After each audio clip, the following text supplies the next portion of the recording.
Bendiciones con todos, tema 47, las verdades de la palabra de Dios. Hoy, Jesús y la ira, parte 1, y utilizamos Mateo capítulo 5, versículo del 21 al 26, que dice lo siguiente. Habéis oído que se dijo a los antepasados, no matarás, y cualquiera que cometa homicidio será culpable ante la corte. Pero yo os digo que todo aquel que esté enojado con su hermano será culpable ante la corte, y cualquiera que diga raca a su hermano será culpable delante de la Corte Suprema, y cualquiera que diga idiota será reo del infierno de fuego. Por tanto, si estás presentando tu ofrenda en el altar y allí te acuerdas que tu hermano tiene algo contra ti, deja tu ofrenda allí delante del altar y ve, reconcíliate primero con tu hermano, y entonces ven y presenta tu ofrenda. Reconcíliate pronto con tu adversario mientras vas en el camino, no sea que tu adversario te entregue al juez y el juez al alguacil y seas echado en la cárcel. En verdad te digo que no saldrás de allí hasta que pagues el último centavo. Siguiendo una de las secciones más importantes del Nuevo Testamento, donde Jesús habla con una autoridad que sorprende a todos sus interlocutores, vemos que tanto en Marcos capítulo 1 versículo 22 nos dice, y se admiraban de su doctrina porque les enseñaba como quien tiene autoridad y no como los escribas. Así como Mateo capítulo 7 28 y 29 agrega, y cuando terminó Jesús estas palabras, la gente se admiraba de su doctrina porque les enseñaba como quien tiene autoridad y no como los escribas. Lo que Jesús estaba haciendo en estos momentos era dándole a la ley su verdadero sentido espiritual, el cual los escribas y los fariseos habían olvidado en su legalismo hipócrita. Aunque a estos religiosos les impactaba negativamente la manera en que Jesús enseñaba, para la mayoría Jesús rebasaba todo límite de autoridad hasta ahora establecido en Israel. O Jesús era considerado un loco o era considerado el Hijo de Dios, ya que ninguna persona ordinaria se atrevía a cambiar la interpretación de lo que hasta el momento los religiosos enseñaban como la palabra de Dios. Ahora bien, lo maravilloso de todo esto es que Jesús sí tenía autoridad para decir lo que dijo y para hacer evidente la falsedad del fariseísmo. Sabemos que una persona tiene autoridad sobre un tema desde que comienza a hablar. De lo contrario, el auditorio se dará cuenta de que esta persona no tiene la más mínima idea de lo que está diciendo. La autoridad se adquiere cuando la persona habla con propiedad y donde todo el mundo que la oye sabe que lo que habla es coherente con su vida y porque te das cuenta de que habla con la verdad. La realidad es que la autoridad no es necesaria atribuírsela a nadie. O la tiene o no la tiene. Es aquí en Mateo capítulo 5 versículos 21 al 26 donde Jesús comienza una serie de antítesis, diciendo, oísteis que fue dicho a los antiguos, no matarás, y cualquiera que matare será culpable de juicio. Pero yo os digo que cualquiera que se enoje contra su hermano será culpable de juicio, y cualquiera que diga necio a su hermano será culpable ante el concilio, y cualquiera que le diga fatuo quedará expuesto al infierno de fuego. Por tanto, si traes tu ofrenda al altar y allí te acuerdas de que tu hermano tiene algo contra ti, deja allí tu ofrenda delante del altar y anda, reconcíliate primero con tu hermano y entonces ven y presenta tu ofrenda. Ponte de acuerdo con tu adversario pronto, entre tanto que estás con él en el camino, no sea que el adversario te entregue al juez y el juez al alguacil y seas echado en la cárcel. De cierto te digo que no saldrás de allí hasta que pagues el último cuadrante. Capítulo 1. Jesús, la ira y los insultos. A. El contraste de la enseñanza. Primero, Jesús está decidido a poner en claro todo lo que se ha dicho sobre la ley. En la sesión anterior, Él estableció un parámetro suficientemente alto para aquellos que no solo quieren quedarse pensando en la letra de la ley, sino aquellos que desean experimentar las bendiciones del Espíritu con que fue dada por Dios la ley. Es bueno recordar aquí las palabras del apóstol Pablo en 2 de Corintios capítulo 3, versículo 6, la segunda parte, cuando dice, porque la letra mata, mas el espíritu vivifica.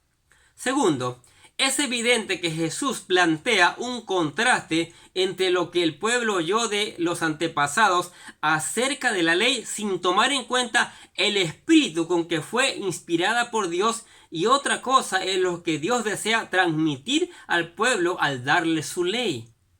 Es aquí cuando Jesús comienza diciendo en el versículo 21 de la primera parte, oíste que fue dicho a los antiguos. Tercero, Jesús está diciendo con toda autoridad, una cosa es lo que oíste de los antiguos, información que claramente contrasta con el espíritu de la ley, y otra cosa es lo que Dios espera de la aplicación de la ley en vuestros corazones. Lo que los escribas y los fariseos habían estado enseñando de aquello que habían oído estaba muy lejos de lo que se esperaba de la ley dada por Dios. B. Jesús y la ira. Primero, la primera consideración que Jesús trae a manera de contraste ante sus interlocutores es un llamado a cuidarse de la ira en todos sus aspectos. Es aquí donde nos dice en el versículo 21, oíste que fue dicho a los antiguos, no matarás, y cualquiera que matare será culpable de juicio. Segundo, el primer mandamiento que Jesús cita para descartar la mala aplicación de esta dentro de la enseñanza de los escribas se encontraba en Éxodo capítulo 20, versículo 13, el cual dice, no matarás. Jesús entra a considerar directamente el problema de la ira, que es ese sentimiento incontrolable que en la realidad es lo que lleva a uno a matar a otro. El asunto no es prohibir matar y por dentro desear la muerte de cualquiera, lo cual era la práctica de esos religiosos. Tercero, aunque hay dos palabras que se traducen como ira o enojo en el Nuevo Testamento, orge y tumus, aquí en Mateo capítulo 5 versículo 21, se utiliza orgishomai, que se traduce como se enojare, y quiere significar ese tipo de ira que se guarda en el corazón y no se deja morir, manteniéndola alimentada con deseos perversos hacia la otra persona. Es aún más dañina que la que define la palabra tumus, la cual se ilustra con la llamada que enciende rápidamente un fuego, pero se consume con la misma rapidez. C. Jesús destaca el espíritu del mandamiento. Primero, el problema no es decir yo no mato a nadie, porque el objetivo del mandamiento es penetrar a nuestro corazón e ir más allá de lo que la justicia de los escribas y fariseos enseñaba. Por eso Jesucristo dice en el versículo 22, pero yo os digo que cualquiera que se enoje contra su hermano será culpable de juicio, y cualquiera que diga necio a su hermano será culpable ante el concilio, y cualquiera que le diga fatuo quedará expuesto al infierno de fuego. 2. Jesús utiliza tres acciones para ir más allá de lo que se interpretaba por matar a alguien. Primero, enojarse contra su hermano. Segundo, decirle necio a su hermano. Tercero, decirle fatuo o engreído a su hermano. Tercero, Jesús enseña que cuando se dijo no matar, la intención de Dios iba más allá del simple hecho de asesinar a una persona, porque lo que el espíritu de esa ley realmente quiere enseñar no es solo prohibir que le quitemos la vida a un ser humano, sino que entendamos que también es pecado llenar nuestro corazón de una ira incontrolable y un rencor maligno en contra de esa persona. ¿Qué les parece estas verdades de la palabra de Dios? ¿Sí? Jesús y la ira. Oiga, somos fosforitos, ¿no es cierto? Nos enojamos por cualquier cosa. Nos enojamos tanto que muchos han llegado al punto hasta de matar a otros, de asesinar. Hay ejemplos en la vida diaria y hay ejemplos también en la Biblia de personas que se han enojado con otros y le han matado. Pero Jesucristo aquí enseña el verdadero significado, que comienza con el enojo. Que evitemos el enojo, que evitemos la ira, que con la ayuda del Espíritu Santo esto pueda ser controlado, con la palabra de Dios pueda ser controlado y podamos vivir en paz con todos, para ser dignos ciudadanos del reino de los cielos. ¿Qué les parece? Amén. Padre, te damos gracias por tu palabra, Señor. Es maravillosa. Cada día aprendemos, cada día disfrutamos aprendiendo, Señor.